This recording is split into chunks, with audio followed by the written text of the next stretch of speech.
하나님께서 오늘 주일 2부 예배 가운데 주신 말씀 좀 믿습니다. 아멘. 아멘.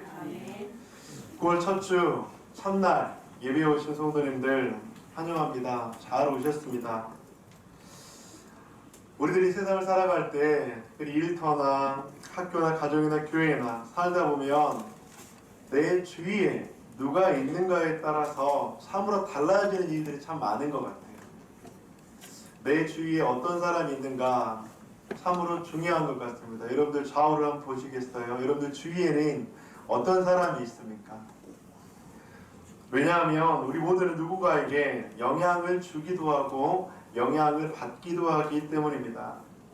말씀을 준비하면서 함석현 시인이라는 그 시인의 그 사람을 가졌는가라는 시를 주목해서 보게 되었습니다. 그러면서 이런 영향을 주고받는 사람이 있으면 참 좋겠다라는 생각을 해보았는데 제가 그 시를 한번 읽어드리겠습니다. 말리길 나서는 날 처자를 내게 맡기며 마음 놓고 갈만한 사람, 그 사람을 그대는 가졌는가? 온 세상 다 나를 버려 마음이 외로울 때에도 저 마음이야 하고 믿어지는 그 사람을 그대는 가졌는가? 탔던 배 꺼지는 시간 구명대 서로 사양하며 너만은 제발 살아다오 할 그 사람을 그대는 가졌는가? 불의의 사형장에서 다 죽여도 너희 세상 빛을 위해 저만은 살려두거라 일러줄 그 사람을 그대는 가졌는가? 잊지 못할 이 세상을 놓고 떠나려 할 때 저 하나 있으니 하며 빙긋이 웃고 눈을 감을 그 사람을 그대는 가졌는가? 온 세상의 찬성보다도 아니 하고 가만히 머리 흔들 그 한 얼굴 생각에 알뜰한 유혹을 물리치게 되는 그 사람을 그대는 가졌는가? 어떻습니까? 저는 이 시를 보면서 만약에 나에게 그런 그 사람, 그대가 있다면 참 행복하겠다, 힘이 나겠다, 참 마음이 따뜻하겠다라는 생각을 해보았습니다. 힘들고 지칠 때, 포기하고 낙담해서 다 내려놓고 싶을 때 참 의지가 되겠다라는 생각을 해보았습니다. 성도님들은 그런 사람을 가지셨습니까? 저는 또한 이런 질문이 생겼습니다. 과연 나는 그런 사람이 되고 있는가? 누구에게 그런 사람이 되고 있는가? 예수님께서는 우리의 VIP가 되어주시고 우리들을 VIP 삼아주셨죠. 그래서 우리들에게 영생의 선물을 주셨습니다. 우리들을 살려주셨습니다. 나는 십자가에 죽지만 너만은 살아라 하면서 우리들을 영원한 죄와 사망의 법에서 살려주셨죠. 그리고 너희도 그런 존재, 그런 한 사람이 되었으면 좋겠다라고 주님께서는 우리들에게 말씀을 하고 있지 않을까요? 그런 VIP를 찾았으면 좋겠다. 우리가 오늘 본 성경에서는 그런 사람들이 등장하고 있습니다. 한 중풍병자를 위해 여러 사람과 또한 네 친구가 동행하는 아름다운 이야기입니다. 여러분, 중풍병은 당시만 해도 거의 불치병이었습니다. 이 병은요, 소망이 없었고요, 미래도 없었습니다. 일단 이 병에 걸리면 미래를 포기할 수밖에 없는 그런 상황이었죠. 스스로도 그리고 그의 가족도 이미 포기했을 만한 그런 상황이었음에 틀림이 없습니다. 그런데 한 중풍병자는 포기할 수 없는 사람들, 또한 네 친구들이 있었습니다. 한 중풍병자는 포기하기에는 너무나도 소중한 친구들의 VIP였기 때문입니다. 지금부터 우리는 한 영혼을 위해 기도하고 준비해야 합니다. 특별히 11월 첫째 주 다니엘 전도축제 Come and See, 와 보라 라고 하는 주제로 영원 구원의 축제를 가질 거예요. 여러분들 지금부터 기도하셔야 합니다. 지금부터 한 영혼을 위해서 하나님의 그 마음으로 사랑으로 그들을 위해서 찾아가고 기도해야 합니다. 그런데 오늘 본문에서 그러한 VIP를 어떻게 위해서 기도하고 찾아가야 하는가, 우리들에게 귀한 하나님의 음성을 들려주고 있다고 하는 거예요. 오늘 본문을 통해서 그 음성 듣기를 주님의 이름으로 간절히 축복합니다. 아멘. 아멘. 오늘 본문을 통해서 나를 위해 찾아오신 예수 그리스도의 그 십자가 은혜를 다시 한번 경험하고 이제는 내가 그 한 영혼을 위해서 찾아갈 수 있는 그 하나님의 마음 갖기를 주님의 이름으로 간절히 축복합니다. 어떻게 우리는 그 영혼들 바로 그 사람을 찾아가야 할까? 먼저는 네 친구의 결단을 한번 보았으면 좋겠습니다. 무엇보다 네 친구의 결단은 믿음에서 시작되어지고 있다고 말씀하고 있습니다. 어떤 결단입니까? 중풍병자인 친구가 예수를 만나기만 하면 회복될 것이라는 믿음이 있었다고 하는 것이죠. 그래서 그들은 자신들이 할 수 있는 수단과 할 수 있는 모든 방법을 청동원했다고 하는 것입니다. 2절과 3절 함께 읽어보겠습니다. 시작. 많은 사람이 모여서 문화사에서 지도자들과 얻게 되는데 예수께서 그들에게 불을 말씀하시더니 사람들이 한 중풍병자를 사람에게 외워가지고 예수께 묻으니 네 친구들은 결단했습니다.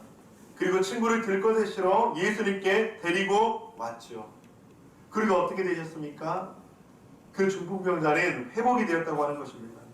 그런데 성경에서는 예수님께서 그 중풍병자를 고치신 이유를 어떻게 우리들에게 설명하고 있냐 하면 5절 말씀입니다. 함께 읽겠습니다. 시작. 예수께서 그들의 믿음을 보시고 중풍병자에게 이르시되 사자야 내 죄사함을 받아내라 하시니. 여러분 성경의 5절에서는 누구의 무엇을 보셨다고 말씀하고 있습니까? 중풍병자의 믿음을 보셨다고 말씀합니까? 아니면 그들 친구들의 믿음을 보셨다고 말씀합니까? 그들 친구들의 믿음을 보셨다고 하는 것이죠. 성도님, 우리가 복음을 전해야 될 한 영혼에 대해서 작은 기대를 다 가지고 있을 것입니다. 어떤 기대요? 하나님, 이 친구가 하나님 만났으면 좋겠습니다. 이 친구가 믿음이 있었으면 좋겠습니다. 그들이 믿음의 사람들이 되었으면 좋겠습니다. 그런데 중요한 게 있습니다. 그것은 무엇이냐면 그들이 믿음을 가질 것에 대한 기대를 하기 이전에 우리가 먼저 믿음의 사람이 되어야 된다고 하는 것입니다. 사랑하는 성도님들, 그들이 예수님을 믿었으면 좋겠다라고 기도하기 이전에 우리가 바로 믿음의 한 사람이 되었을 때 하나님께서 역사하신다고 하는 것이죠. 지금 내 가족, 내 친구, 나의 VIP가 아직 예수를 만나지 못했고 믿음이 없지만 그들이 복음을 들으면 믿음의 사람이 될 수 있다는 그 믿음이 누구에게 필요하다고요? 바로 나에게 필요하다고요. 성도님들이 그런 믿음이 있습니까? 주님께서는 그런 우리들의 믿음을 통해서 우리들의 VIP들에게 영생의 선물을 주시고 구원하실 것을 믿습니다. 아멘. 한 영혼의 배후에는 그의 구원을 믿고 기도하는 누군가의 믿음이 분명하게 존재한다는 것이죠. 아마 성도님들도 이런 이야기들을 한두 번쯤 들어보셨을 것 같아요. 믿음의 선배들에 대한 이야기인데 이런 이야기가 있죠. 한 여집사님이 자기 남편의 구원을 위해서 1년을 작정하고 새벽마다 기도하기로 했다고 해요. 그런데 1년이 지나가는데도 남편은 미동도 하지 않는다는 것이에요.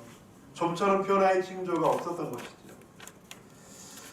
남편에게 단 한 번만이라도 좋으니 교회 한 번만 와줬으면 좋겠어. 그 아내는 그 남편에게 너무나 간절하게 부탁도 해보지만 소용이 없었습니다. 어느 날 새벽 기도에 가고자 막 집을 나서려는데 현관에 남편의 구두가 신발이 눈에 띄더라는 거예요. 그 순간 갑자기 성령님께서 자신에게 메시지를 주는 것 같더랍니다. 그날 새벽 그녀는 남편 신발을 싸가지고 교회에 갔다고 해요. 그리고 교회당 제단 앞에 나아가 엎드려서 이 집사님은 이렇게 기도를 드렸다고 합니다. 하나님, 제 남편의 신발부터 예배당에 나왔사오니 이 신발 주인이 주님께 나와서 주님 앞에 예배하는 그 놀라운 일들을 경험하기를 소원합니다. 그런데 기도하면서도 자기가 한 짓이 스스로도 웃음이 나오더랍니다. 그런데 그 순간 빙그레 웃으시는 주님의 모습이 떠오르면서 마음속에 어떤 확신이 들더래요. 집에 가서 남편에게 그 이야기를 했더랍니다. 남편이 뭐라고 했겠습니까? 뭐라고 했을까요? 당신 미쳤구나. 남편이 그렇게 이야기하더랍니다. 그런데 얼마 후에 주일부터 남편이 교회에 나오기 시작했어요. 나중에 남편에게 그 성도님이 물었다고요. 어떻게 교회 올 생각을 했어? 남편은 대답했습니다. 그렇게 소원하는 당신의 바람을 외면하는 것은 도리가 아니다는 생각이 갑자기 들었더래요. 아내의 믿음이 승리한 것이죠. 그녀의 간절한 믿음을 주님께서 보시고 성령께서 그 남편의 마음 가운데 감동을 주신 것이죠. 성도님들, 남편이 신발 가지고 나오라는 말은 아닙니다. 그렇게 오해하지 마시기 바랍니다. 그런데 분명한 것은 있어요. 우리 가운데 그런 간절함, 갈급함이 있냐는 것입니다. 하나님께서는 그러한 간절함, 갈급함을 분명히 보신다는 것이죠. 사랑하는 성도님들, 그런 간절함, 갈급함이 혹시 사라지지 않았습니까? 그런 간절함과 갈급함을 잃어버리지 않았습니까? 오늘 본문에서도 이 친구들은 그런 간절함과 절박함이 있었습니다. 또 오늘 본문에서도 이 친구들의 결단의 창조성, 모험성을 우리는 주목해서 볼 필요가 있는데, 당시 상황을 한번 그렇게 생각해 보실까요? 우리 2절, 많은 사람들이 모여서 문 앞까지도 들어설 자리가 없게 되었는데 예수께서 그들에게 도를 말씀하시더니, 이걸 문전성시라고 이야기하죠. 발 디딜 틈도 없이 사람들이 많았다고 하는 것이죠. 이 상황에서 내 친구들의 사람들은 어떻게 반응했습니까? 아, 오늘은 도저히 불가능할 것 같아. 오늘은 날이 아닌 것 같아. 우리 다른 날을 한번 기다려볼까? 우리 다른 날을 물색해보자. 그러면서 그렇게 포기하지 않았다는 것입니다. 그들은 창조적이고 모험적인 아이디어를 냈습니다. 어떻게 해요? 지붕을 뜯기로 했습니다. 어떻게 지붕을 뜯어요? 라고 질문하실 분도 있을 건데, 여러분들, 우리나라의 지금의 지붕을 생각하시면 안 돼요. 당시 팔레스틴 지역의 지붕은 여러 평행으로 놓아진 그 목재들 위에 그냥 막대기를 그냥 살짝 얹어놓고 나뭇가지를 얹어놓고 그 다음에 엉겅퀴 풀 같은 걸 얹어놓고 그 위에 이제 진흙 같은 것을 살살 이제 바르는 이제 그런 형태입니다. 그럼에도 불구하고 지붕을 뜯는다는 것은 참으로 모험적인 행위가 아닐 수가 없지요. 지붕을 뜯는 동안 흙 부스러기가 분명히 방 안에 떨어졌을 것 같아요. 사람들은 놀라기도 했을 것 같아요. 그러면서 이게 무슨 무식한 행위냐, 그렇게 사람들을 나무라는 사람들도 분명히 있었을 거라고 우리는 추측할 수 있습니다. 그러나 친구들은 포기하지 않았습니다. 중풍기의 친구를 살리겠다는 일념으로 믿음으로 그들은 모험을 감행했다고 하는 것이죠. 그런 비난과 손가락질을 감수했다는 것이죠. 사랑하는 성도님들, 11월에 있을 다니엘 전도축제, 우리가 기도하고 구원의 밧줄을 던져야 할 한 영혼, 그들을 위해 영적 모험을 하시기를 주님의 이름으로 간절히 축복합니다. 그들을 위해서 창조적인 모습으로 그들에게 다가가시기를 주님의 이름으로 간절히 축복합니다.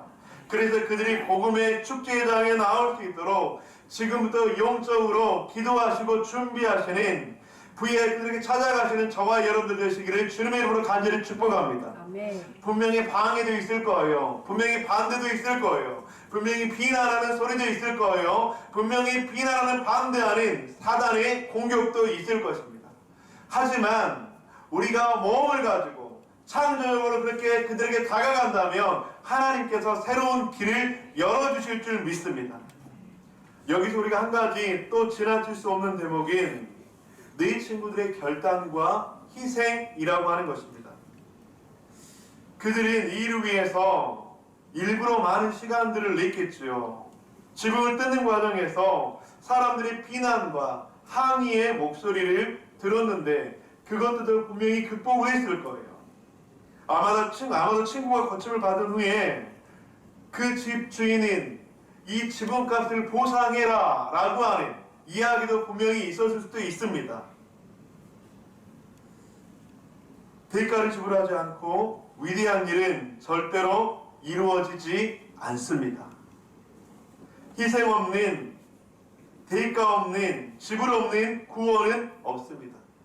우리의 가족들, 우리의 사랑하는 이웃들, 그들이 구원받고자 한다면 그들을 위해 우리는 값을 지불해야 해요. 시간을 내셔야 합니다. 그들과 함께 식사도 해야 합니다. 그들이 위해 약간의 돈도 써야 합니다. 그런 값을 지불해서 그들이 영생의 선물을 받는다면 그것보다 더 위대한 일이 어디 있겠습니까? 우리 사랑하는 성도님들, 그런 희생과 대가 지불이 있기를 주님의 이름으로 간절히 축복합니다. 아멘. 아멘. 아멘 소리가 작아요. 믿음대로 될지어다. 아멘. 아멘. 네. 저는 그리고 말씀을 준비하면서 또 한 가지 내 친구들에 대한 굉장한 큰 이런 의문이 생겼어요. 왜냐하면 중풍병자가 과연 어떤 사람이었길래, 어떤 존재였길래 과연 이렇게 내 친구가 이 사람들이 이렇게 했을까?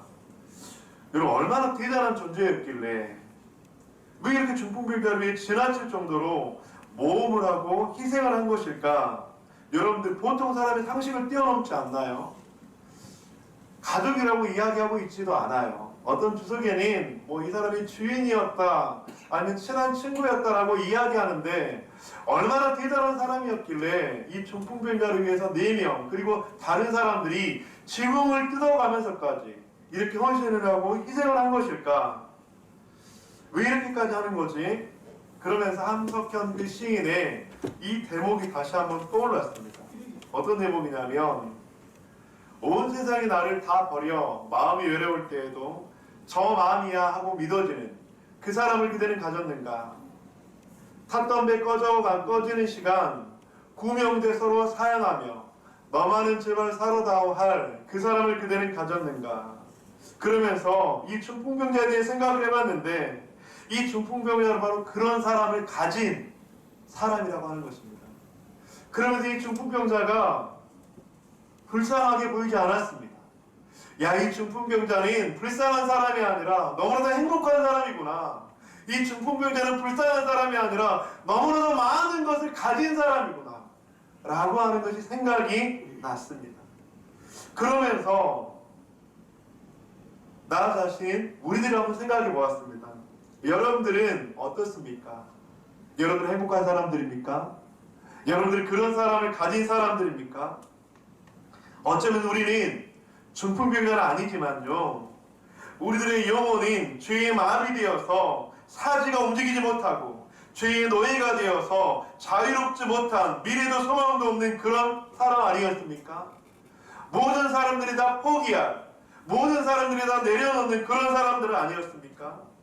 어쩌면 영적 중풍병자와 같은 그런 사람들 우리가 아니었습니까? 그런데 우리들을 위해서 오늘 본문에 내 친구보다 더 큰 희생, 더 큰 사랑, 더 큰 모험을 해주신 그런 분을 우리는 가지지 않았습니까? 누구요? 예수 그리스도. 예수 그리스도. 우리는 그 예수 그리스도를 가진 그런 사람들이 아닌가요? 그러면서 저는 너무나도 감사했습니다. 사랑하는 성도님들, 이 감사가 우리 가운데 회복되어지기를 주님의 이름으로 간절히 축복합니다. 아멘. 우리는 그런 사람을 가진 사람들이에요.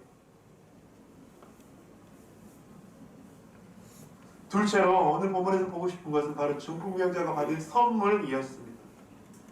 내 친구들의 희생으로 중풍병자가 얻은 선물은 무엇입니까? 한마디로 그 선물인 바로 현재와 미래를 함께 얻었다고 하는 것이죠. 무엇입니까? 중풍병자의 속사람과 겉사람이 다 회복되었다고 하는 것이죠. 여러분, 우리가 세상을 살아갈 때 지상에서 받을 수 있는 선물들은 굉장히 현재적이에요. 우리가 누구에게 선물을 받는다면 그 선물은 제한적이고 현재적이에요. 미래를 보장하지는 못해요. 겉사람을 치장하는 선물이긴 하지만 4명까지 배려한 선물은 아닌 것이죠. 그러나 이 중풍병자가 친구들의 도움으로 받았던 선물인 지상에서 받을 수 있는 어떤 선물과 비교할 수 없었다는 것이죠. 사실 본문의 내 친구들이 예수님께 기대한 선물은 무엇이었죠?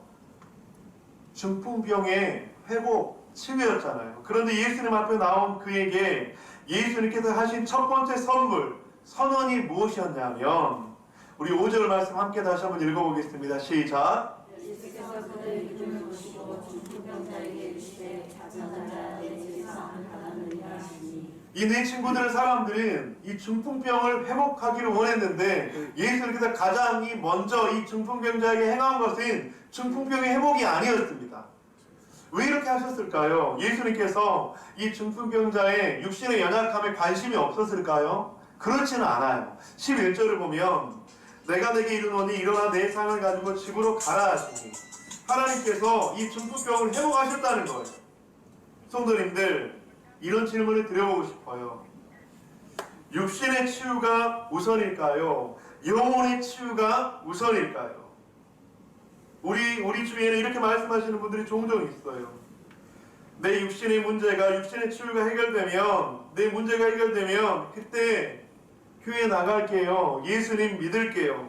내 상황이 조금 좋아지면, 내 상황이 조금 여유로워지면, 나에게 조금 여력이 생기면 내가 예수님 믿을게요. 그런데 성도님들, 우리는 기억해야 합니다.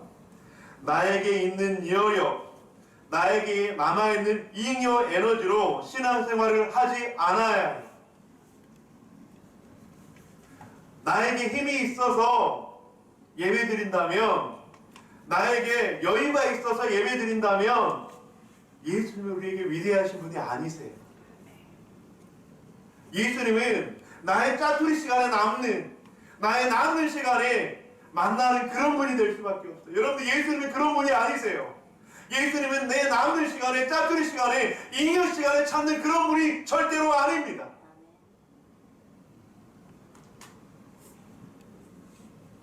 주님께서는 겉사람의 치유보다 내면의 치유가 보다 긍정적이고 근본적인 인간의 문제라는 것을 아셨습니다. 속사람의 치유 없이 인간의 겉사람의 치유만으로 행복할 수 없다는 것을요. 그래서 중풍병자의 육신보다 영혼의 문제, 죄의 문제를 해결해 주시고 난 이후에 그의 육신의 문제를 해결해 주셨다는 것이죠. 그런데 이렇게 예수님의 제사함의 서론 앞에 또 다른 불의의 사람이 등장하는데 바로 종교 지도자들이에요. 6절과 7절 여러분들이 한번 읽어주시기 바랍니다. 시작. 어떤 서기관들이 교회에서 마음의 생각들을 이스라엘 죄를 알아가자 천성소리가 우주자는 머리에는 무단하게 죄를 쌓아가느냐. 그들은 무지한 것 같아요. 죄의 문제를 해결할 수 있는 예수님께서 하나님이신 것을 몰랐던 것 같습니다. 그런 무지함에서, 그런 불신에서 그들은 예수님에 대해 마음에 생각하게 되죠. 신성 모독이로다. 오직 하나님 한 분 외에는 능한 이 죄를 사하겠느냐. 서기관들은 하나님에 대해서 꽤나 잘 알고 있다고 생각을 했었던 것 같아요. 하나님을 아는 지식, 그런데 그 지식은 금세 들통나고 드러나게 되었습니다. 어떤 지식이요? 믿음이 없는 지식이요. 그 마음 가운데 진정으로 믿지 않는 그런 지식이요. 그래서 4명의 친구들은 보았지만 서기관들은 예수님을 보지 못했습니다. 4명의 친구들은 예수 그리스도께서 하실 그 능력을 보고 믿었지만 서기관들은 그들을 보고 보지도 믿지도 못했어요. 오히려 그는 신성 모독이로다 라고 이야기했죠. 우리에게 영원한 미래가 보이고 우리의 현재는 새로워지게 되고 어떻게 해요? 바로 우리의 속사람이 치유되면, 겉사람이 회복되는 역사를 경험하면 그렇게 될 줄로 믿습니다. 여러분들, CCC라는 대학생 선교단체 예산은 백문일답이라는 것이 있어요. 백문일답 뭐죠? 문제는 100개인데 답은 뭐요? 하나. 그런데 이게 원래는 그 중세 수도원에서 한 노수도사가 진리를 깨우치게 돼요. 그래서 이제 세상으로 나오게 되는데 이제 너무나도 큰 깨달음을 깨달았다고 하니까 많은 사람들이 주위에서 몰려들었겠죠. 그래서 수많은 사람들이 질문을 하는 거예요. 수많은 사람들이 질문을 하는데 이 수많은 질문에 노수도사의 대답은 오직 하나였습니다. 예수 그리스도. 자, 제가 여러분들께 한번 질문을 몇 가지 들어볼 거예요. 여러분, 정답은 무엇이라고요? 정답이 무엇이라고요? 자, 제가 질문을 하면 여러분들이 뭘 한다고요? 대답을 하는데 그 대답이 뭐라고요? 예수 그리스도. 한번 먼저 연습을 한번 해보겠습니다. 우리의 구원자는 누구십니까? 예수 그리스도. 이렇게 큰 소리로 대답하는 거예요. 알겠죠? 네. 아멘? 아멘. 자, 제가 한번 질문하겠습니다. 우리가 알아야 할 가장 중요한 진리는 무엇입니까? 예수 그리스도. 인생을 어떻게 살아야 행복할 수 있습니까? 예수 그리스도. 근심과 걱정과 염려 앞에서 해방되는 비결은 무엇입니까? 예수 그리스도. 사업에 성공하는 비밀은 무엇입니까? 예수 그리스도. 학업을 잘 성취하는 지름길은 무엇입니까? 예수 그리스도. 우리의 구원자는 누구입니까? 예수 그리스도. 우리를 죄에서 사망시켜 주시고 우리를 인도하시는 분은 누구십니까? 예수 예수 그리스도. 그리스도. 예수님. 제가 답을 정해주는 목사가 아니라 이게 바로 성경의 진리인 줄 믿습니다. 이 세상의 모든 것은 다 변해요. 이 세상에 있는 모든 것의 정답은 변할 수 있지만 오직 예수 그리스도는 변하지 않는 우리의 유일한 길이요 진리요 생명이신 그 답인 줄 믿습니다. 아멘. 여러분 이것을 믿으십니까? 아멘. 이것은 믿어져서 믿는 것이 아니에요. 우리가 예수 그리스도라고 선포할 때 예수 그리스도의 십자가의 보혈은 우리의 영적 혈관들의 수혈이 돼서 우리는 바로 인격적인 예수 그리스도를 만나게 될 줄로 믿습니다. 아멘. 우리가 예수 그리스도라고 선포할 때, 예수 그리스도라고 답할 때 예수 그리스도의 십자가의 그 능력은 성령을 통해서 우리들에게 임하게 될 줄 믿습니다. 아멘. 사랑하는 성도님들, 이것이 바로 오늘 본문 가운데서 중풍병자에게 주셨던 하나님의 놀라운 응답의 역사라고 하는 것입니다. 중풍병자들은 예수님께 그의 육신의 회복을 위해 찾아갔지만 예수님은 그의 속사람을 고치시고 그의 겉사람을 고치시는 바로 능력의 하나님이라고 하는 것입니다. 말씀을 마무리하도록 하겠습니다. 성도님들은 그런 사람이 있습니까? 본문처럼 나를 위해 모험적인, 희생적인 헌신과 사랑을 해준 그런 사람이 있습니까? 아니면 그런 사람이 있었는데 그 사람을 잃어버리거나 나의 기억 속에 지우지는 않으셨습니까? 우리들에게 있는 그 사람을 다시 한번 회복하기를 주님의 이름으로 간절히 축복합니다. 아멘. 성도님들은 그런 사람이 되기를 원하십니까? 누군가에게 따뜻하게 다가가고 누군가에게 대가를 지불해주고 누군가에게 희생을 해주는 그런 사람이십니까? 우리를 VIP 삼아주신 주님, 이제 우리들의 VIP는 누구입니까? 오늘 본문에서 내 친구는 결단했습니다. 우리가 네 친구가 됩시다. 우리가 친구가 되어서 우리를 위해서 친구 되어주신 그 주님을 기억합시다. 그리고 중풍병자가 받았던 그 선물, 속사람이 새로워지고 겉사람이 새로워지는 그 선물을 내 친구의 결단을 통해서 받았던 것처럼 우리의 결단을 통해서 다른 한 영혼이 받게 될 수 있도록 그렇게 나아갑시다. 중풍병자가 받은 선물, 그 선물을 우리의 VIP에게 전달합시다. 그들에게 다가갑시다. 오직 예수 그리스도를 통해서 그의 내면이 회복되어지고 그의 육신의 문제가 회복되고 치유되도록 그들에게 다가갑시다. 설교를 준비하면서 참으로 감동적인 이야기를 보게 되었는데 이 이야기는 지금도 많이 회자가 되는 것 같아요. 한 20여 년 전 일인데요. 2005년에 5월입니다. 중국의 고비 사막에서 아시아 최초 사막에서 열려지는 마라톤 대회가 열렸다고 해요. 그 마라톤의 거리는 253km, 6박 7일 동안 진행된다고 합니다. 아시아에서 22개국 90여 명의 선수가 출전을 했는데 이 선수들은 사막의 폭풍, 뜨거운 태양을 견디며 목숨을 걸고 한계에 도전하는 마라톤 대회를 하고 있었습니다. 그런데 이 경기에서 기자들의 눈시울을 뜨겁게 한 2명의 한국 선수가 있었습니다. 한 사람은 시각장애인 이용술씨, 그리고 한 사람은 그와 함께한 서울시 강북구 구청직원 김경수씨라는 분. 이 두 사람은 253km를 거의 내내 저기 보이면 그 허리끈으로 둘이 하나를 묶고 함께 달렸다고 해요.